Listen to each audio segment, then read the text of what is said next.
warahmatullahi wabarakatuh. Elektrizen, artificial intelligence saat ini sudah ada di dalam genggaman kita. Menjadi alat untuk membantu pekerjaan, kemudian juga membantu belajar, bahkan juga sebagai alat bantu untuk pengambilan keputusan.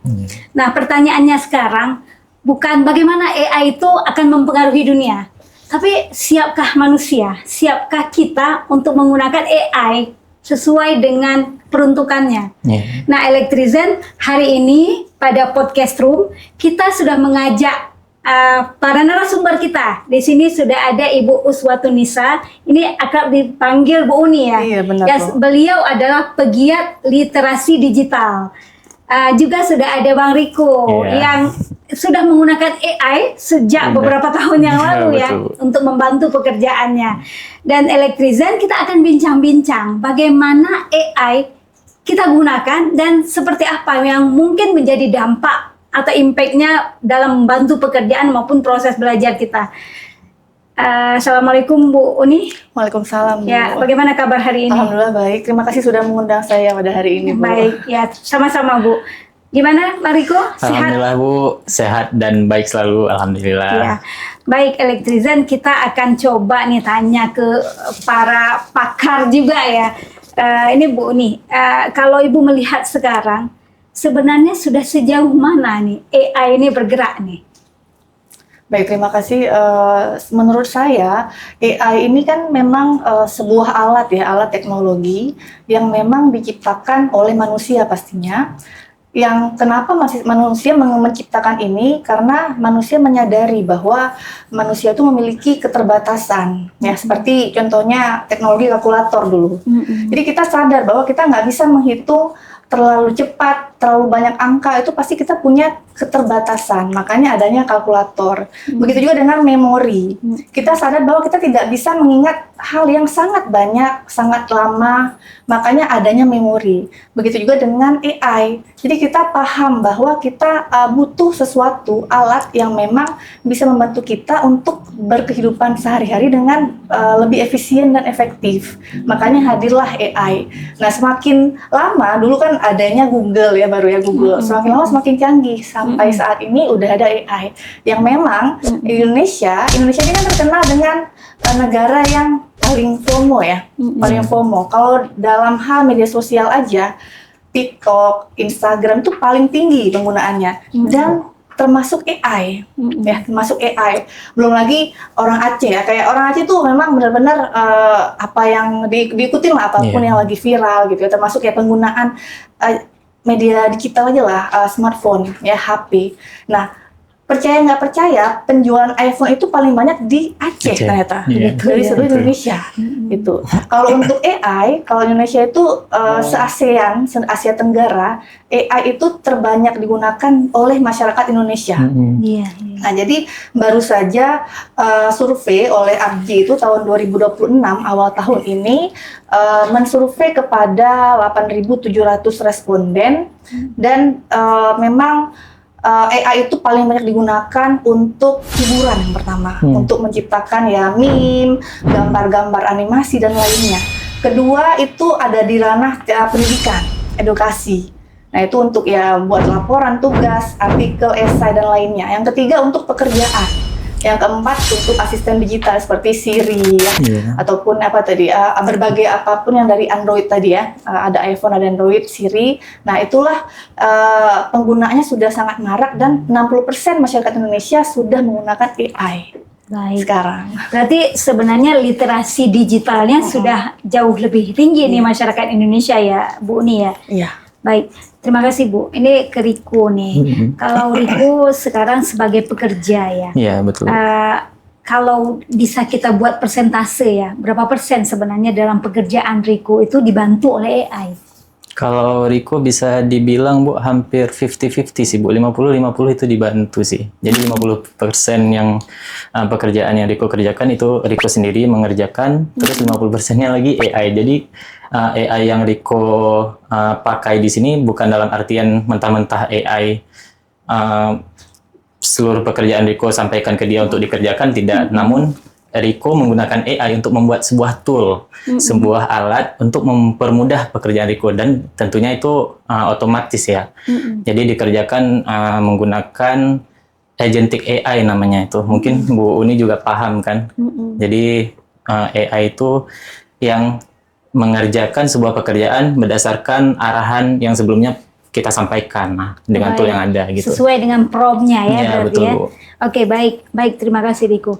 Bu Uni, ini kalau misalnya kita coba list ya, kan ada banyak tool-tool yang bersumber dari AI. Ini yang tadi karena ada survei tadi 60% orang Indonesia. Nah, di antara 60% ini, tool apa yang paling sering mereka gunakan ini? Jelas ChatGPT saat ini ChatGPT jelas ya. Gemini, Sekarang mungkin dulu mungkin belum ada cloud ya, sekarang sudah ada betul. cloud. Tapi dibandingkan Gemini, Perplexity itu ChatGPT masih lebih unggul Betul. dari hasil survei kepada 8.700 responden itu. Ya, itu kenapa? Apa yang menyebabkan dia lebih unggul? Karena dia semuanya include di situ ya, bisa video, bisa semuanya, terus cepat responnya dibandingkan dengan cloud. GPT lebih cepat. Cloud juga saat ini nggak bisa edit foto, belum bisa foto, video, voice. Kalau GPT semuanya bisa, jadi all in one dan sangat cepat. Belum lagi nggak ada batasannya ya, nggak ada batasannya, boleh aja gitu. Nggak Dalam sehari berapa banyak kita berinteraksi dengan dia gitu ya. Mau kita secara voice bisa, secara image apa ya generation. namanya, suara gambar gitu ya. Berarti selama ini yang lebih komprehensif itu ChatGPT ya. Baik dari segi pengajaran sih seperti itu ya, dari segi ya baik itu masih yang mengajar dan pengajarnya. Oke, baik Bu Uni. Ini kembali lagi seperti pertanyaan saya di awal, siapkah gitu ya? Kalau menurut analisa ya, menurut pantauan para pakar literasi ini ya, sebenarnya orang Indonesia itu memanfaatkan gitu sesuai dengan peruntukan atau memang hanya untuk hiburan dan memang sudah sesuai dengan keinginan penciptanya enggak gitu ya. Karena kan yang sebaik-baiknya apa yang kita manfaatkan itu kan sesuai dengan keinginan pencipta kan begitu ya. Nah, ini gimana nih menurut Ibu? Kalau dibilang siap, teknologi itu udah ada pasti kepake ya, pasti kepake awalnya nggak siap, lama-lama jadi siap. Kayak Gojek dulu awalnya orang banyak yang nggak suka, nggak senang, nggak siap, nggak ngerti caranya. Sekarang Gojek jadi banyak, ada Gojek, ada bahkan yang di lokal-lokal juga ada. Kalau di ada Drive ya, di Sulawesi Drive dan lain-lainnya itu banyak. Nah, itu lama-lama akan siap. Tapi pertanyaannya adalah optimalkah penggunaannya gitu kan? Seperti itu ya, optimalkah penggunaannya. Jadi kalau dibilang siap, literasi digital orang Indonesia itu makin lama makin meningkat masyarakatnya. Tapi literasi AI belum banyak yang mengukur. Nah, kebetulan saya juga sedang melakukan penelitian melihat bagaimana kemampuan literasi AI di tingkat mahasiswa ya, atau Gen Z lah kita bilang ya, Gen Z. Itu kami kemarin baru survei ke 180 mahasiswa Gen Z di Banda Aceh, dan memang ternyata literasi AI-nya tinggi, cukup tinggi. Tapi masalahnya itu jadi kalau literasi AI itu ada 6 yang kita uji ya. Yang pertama apply AI, gimana mereka menggunakan, bisa nggak mereka buat prompt, bisa nggak mereka buka, bisa nggak mereka login segala macam, itu apply AI. Terus kita juga lihat understanding AI, mereka ngerti nggak cara kerja AI itu gimana untuk menghasilkan jawaban. Yang ketiga ada etik AI, mereka ngerti nggak cara-cara menggunakan AI secara bertanggung jawab dan bijaksana. Itu ada juga yang namanya create AI, mereka bisa nggak meng-create karya-karya baru dari AI. Nah, bocoran hasilnya kira-kira itu bocorannya mereka itu paling rendah di bagian create AI. Mereka paling tinggi di apply, jadi mereka make aja, tapi makainya itu ya udah begitu keluar jawabannya langsung percaya aja, tapi nggak membuat karya-karya baru yang inovatif dari AI tadi. Artinya sudah digunakan, tapi belum dimanfaatkan secara optimal untuk masa depan kah, untuk pekerjaan dan lain-lainnya, seperti itu. Oke, baik Bu.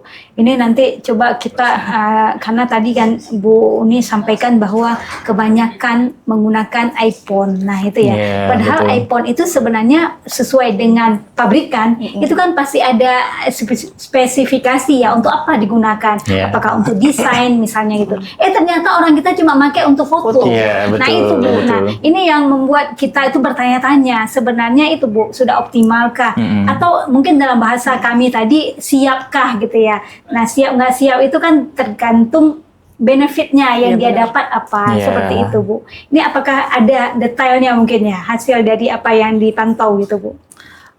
Jadi kalau untuk penggunaannya itu kan sebenarnya kalau kalangan muda itu sudah sangat siap ya. Kenapa? Karena mereka memang lahir dan memang besar dengan teknologi digital, AI, SMA kayaknya udah ada AI, Iya, SMP bahkan mungkin udah ada AI gitu. Jadi mereka sangat siap secara penggunaannya, tapi tidak siap secara evaluasinya. Misalnya mereka tidak punya naluri untuk merasakan apakah jawaban yang diberikan oleh AI sudah bagus atau kurang bagus, atau sudah benar atau kurang benar. Nah, beda dengan kalangan milenial ataupun Gen X ya. Iya. Mereka sudah punya pengalaman yang banyak sebelum AI itu hadir. Betul. Jadi mereka sudah merasakan pengalaman kerja yang benar-benar dia 100% pakai otak sendiri gitu Iya. mikirnya. Jadi mereka bisa memiliki naluri yang lebih sensitif terhadap kebenaran ataupun bagus tidaknya sebuah jawaban yang dihasilkan oleh AI. Jadi kalau masalah kesiapannya siap, tapi ya ada beberapa hal yang memang menjadi tantangan yang memang harus ya diselesaikan gitu ya. Ya caranya ya dengan literasi AI salah satunya, terus dengan ya terus menambah tabungan pengetahuan mungkin ya. Oke. Untuk generasi Baik. muda. Ini balik lagi ke Riko nih, yang sudah 50% Iya. lebih kurang pakai bantuan AI, asistensi dari AI ya. Ini kalau misalnya Riko kaji ya, pekerjaan, misalnya durasi pekerjaan, Iya. percepatan penyelesaiannya, atau outputnya seperti apa, ini apa yang membedakan dari sebelum menggunakannya dengan saat ini, saat sudah menggunakan AI. Apakah ternyata Bang Riko lebih cepat pulang karena pekerjaan lebih cepat selesainya, atau ternyata pekerjaannya jadi bukan frekuensi ya, maksudnya jumlah pekerjaan, kuantiti pekerjaan lebih banyak bisa dikerjakan. Ini bagaimana? Iya, betul Bu Lana. Jadi kalau di Riko sendiri ya berdasarkan pengalaman dan yang udah Riko lakukan, memang dengan menggunakan AI tentunya kan bisa memangkas waktu pekerjaan ya. Meskipun memang pekerjaannya lebih banyak dengan kuantitas yang lebih banyak. Contohnya kalau selama ini Riko lakukan itu buat RAB lah Bu, simpelnya. Buat RAB kan. Anggaran biaya. Iya, rencana anggaran biaya. Tentunya seperti Bu Uni sampaikan tadi bahwa mungkin kalau dari kalangan Gen Z itu kan ataupun generasi yang baru sekarang kebanyakan tidak mengevaluasi terlebih dahulu ya jawaban dari AI-nya. Nah, kalau Riko tentunya sebelum menyampaikan apa yang ingin Riko sampaikan kepada AI-nya atau yang Riko tugaskan kepada AI-nya, setelah dia memberikan jawaban. Nah, kalau mungkin Bu Uni juga tahu kan ada namanya agentic AI yang seperti sebelumnya Riko sampaikan. Nah, jadi AI itu sebelum memberikan jawaban ataupun melaksanakan tugas yang kita inginkan, dia itu memberikan planning terlebih dahulu ataupun dia Contohnya menyampaikan seperti apa? bahwa saya akan mengerjakan gini sesuai nggak nanti gitu. Oke, Jadi kita responnya ya, seperti itu ya. Nah, jadi kita akan evaluasi terlebih dahulu Bu. Jika memang Itu yang kita harapkan. Itu yang kita harapkan, maka kita meng-approve lah ataupun menyetujui pekerjaan tersebut. Selanjutnya baru dia mengerjakan kan. Nah, kalau dari durasi waktu tentunya ini sangat efektif Bu ya, sangat efisien terhadap waktu.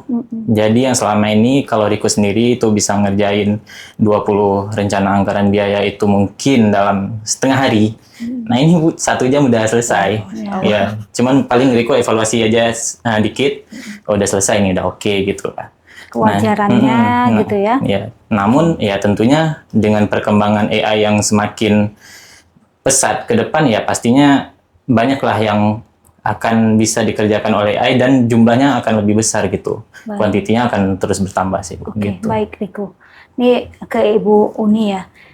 Kalau saya menjadi pertanyaan juga ini sebenarnya dari sisi security-nya gitu ya. Kalau seandainya kita lempar nih data angka gitu ya, yang milik perusahaan, ini sebenarnya AI ini berintegritas nggak ya dia bisa dipercaya atau enggak ya? Atau mungkin suatu saat dia akan membocorkan data tersebut. Ini gimana nih Bu? Kalau itu tergantung pembuatnya ya Bu ya, tergantung pembuatnya. Cuman kalau kita tanyakan dia itu bisa menguji secara statistik atau enggak, pasti bisa karena memang kan basisnya AI itu kan statistik dan tentunya data. Tapi permasalahannya datanya bias nggak sih yang dikasih gitu ya? Kalau datanya bias, otomatis jawaban dari AI juga akan bias dan akan menyesatkan kita. Nah itu kan semuanya palsu berdasarkan data yang tidak akurat ya. Makanya kalau di AI itu ya pintar-pintar kita membuat data atau prompt yang baik gitu. Kalau terkait dengan kebocoran data itu, saya rasa setiap teknologi punya hackernya masing-masing gitu ya. Jadi seketat apapun itu teknologi, tetap ya pasti kalau ada orang-orang nakal di dalamnya yang bisa ngeblok, ngehack itu, ya tetap bisa bocor. Makanya itulah yang lemah sekali kita di bagian literasi literasi safety, digital safety. Jadi kita kadang-kadang karena keasikan, enak nih ChatGPT bisa ubah gambar kita jadi animasi, jadi segala macam. Jadi kita upload segala macam foto yang kadang-kadang kita nggak pilah-pilah lagi.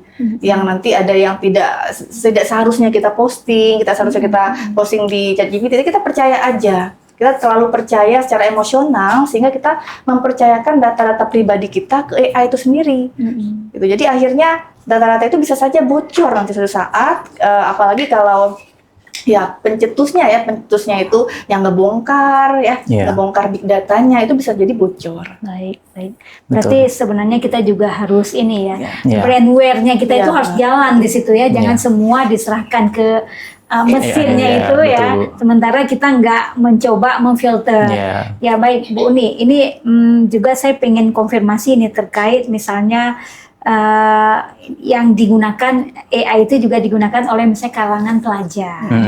Gen Alpha misalnya gitu ya. Kalau milenium senior milenial itu mungkin udah dari pada lama-lama mikir gitu ya, kita kasih ke situ, nanti kita lihat lagi, kita evaluasi lagi, selesai kan begitu. Nah ini memang belum pernah berpikir. Nah, ini gimana nih Bu?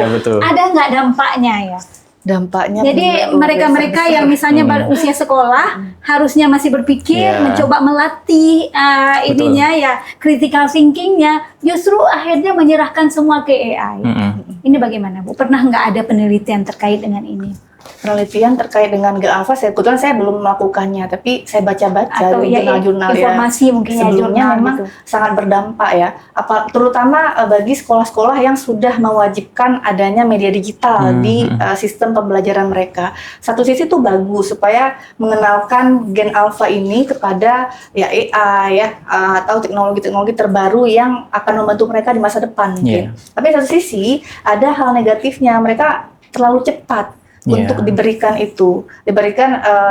stimulus-stimulus yang memang membuat mereka itu jadi malas berpikir akhirnya. Jadi kreativitasnya jadi berkurang karena mereka terus disodorkan, bukan menyodorkan ya. Jadi mereka jadi malas berpikir dan akhirnya keterusan ini sampai besar seperti itu. Jadi kira-kira ada nggak Bu batasan yang sebenarnya harus menjadi rambu-rambu ya, harus menjadi awareness buat pengguna itu, atau mungkin para orang tua ya, ini seperti apa? Ya sebenarnya kalau ditanya takut nggak sih kita itu kepada AI, harusnya kita takut ya. Justru aneh kalau kita nggak takut kepada AI.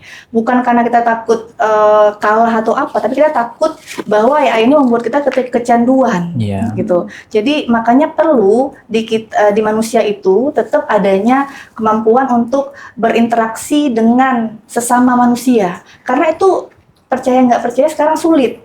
Sekarang sedikit sekali generasi muda yang lebih nyaman berinteraksi secara offline dibandingkan dengan online. Nah, itu adalah hal yang memang harus terus kita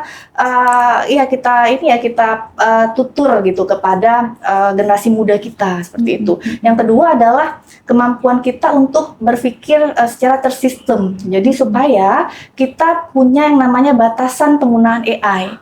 Nah, jadi gunanya pengajar sekarang ya untuk pelajar adalah bukan untuk pengetahuan lagi. Karena pengetahuan mereka bisa dapat dari mana aja, dari YouTube, dari AI, tapi untuk pemberi nilai batasan menggunakan AI, nilai etika menggunakan AI, nilai supaya bertanggung jawab, disiplin dan lain-lainnya yang tidak ada di AI.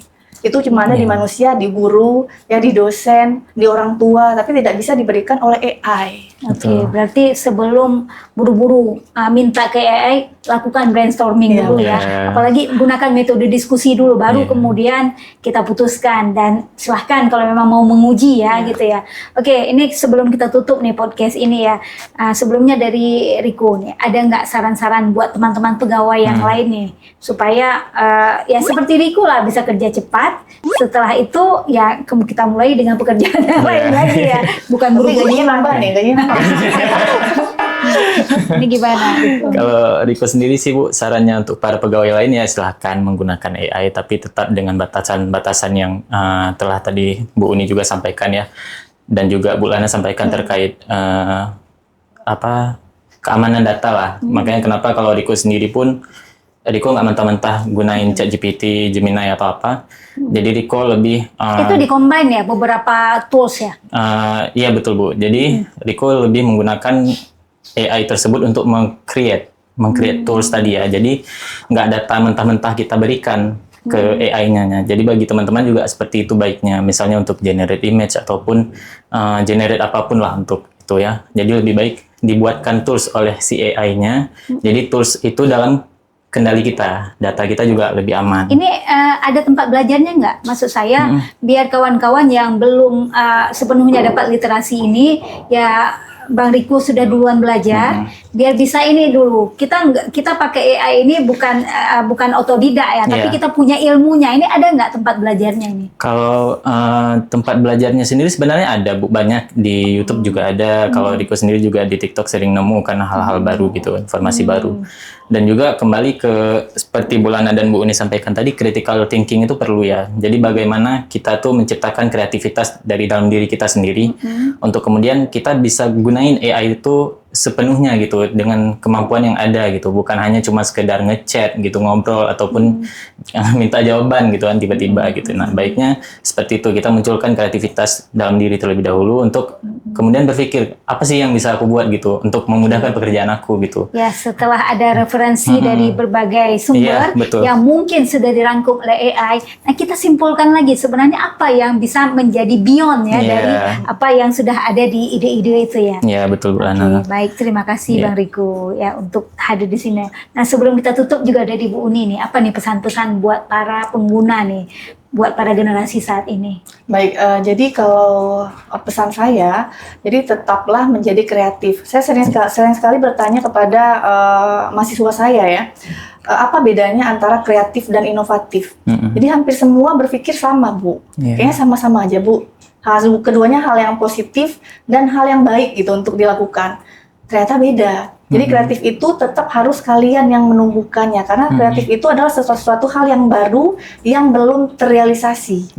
Sedangkan inovasi adalah hal yang menjadi realisasi dari kreativitas tadi. Jadi gunakanlah AI untuk membawa inovasi-inovasi terbaru yang baik yang berasal dari kreativitas kalian sendiri. Gitu. Jadi kreativitas harus tumbuh dari dalam kita, sedangkan AI itu dalam membantu kita untuk merealisasikan menjadi produk atau sesuatu karya yang inovatif. Output ya, yang sifatnya inovatif dari kreativitas kita dibantulah oleh AI tadi. Betul. Oke, baik Bu Uni dan Riko, terima kasih banyak sudah sharing-sharing di ruang podcast ini. Yang mudah-mudahan ini didengar oleh para elektrizen bahwa ya apapun yang ada sekarang ini janganlah kita telan mentah-mentah ya. Betul. Tapi gunakan cipta rasa dan karsa kita. Karena memang manusia itu punya budaya, dan budaya itu harus terus dipergunakan dan diasah sehingga menghasilkan inovasi-inovasi yang jauh lebih baik lagi daripada hasil dari AI itu sendiri. Oke, terima kasih sekali lagi untuk sudah menyaksikan podcast room hari ini. Wassalamualaikum warahmatullahi wabarakatuh. Waalaikumsalam warahmatullahi wabarakatuh.